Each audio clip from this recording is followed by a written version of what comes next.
Let me ask you, what are you going to be remembered for?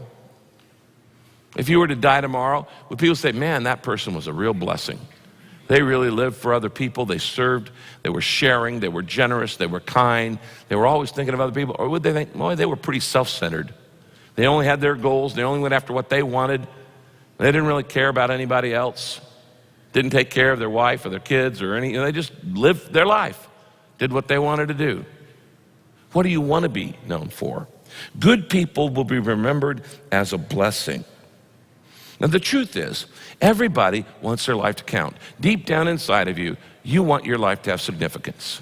You want your life to have meaning. You want your life to have purpose. You want to do something great with your life.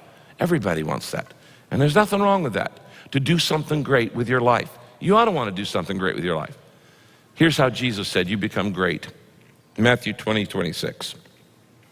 If you want to be great, you must be the servant of all the others.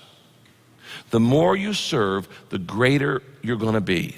The more you serve, the more influence you'll have. I call it the Mother Teresa syndrome.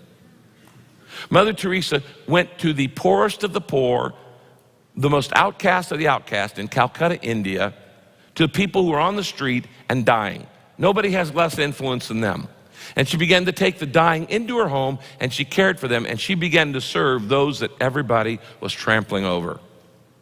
And as she went to the least influential people of life, God gave her enormous influence around the world so that she could walk into the Congress and everybody would listen. She could walk into the United Nations and everybody would listen. If you want to be great, you learn to be the servant of all.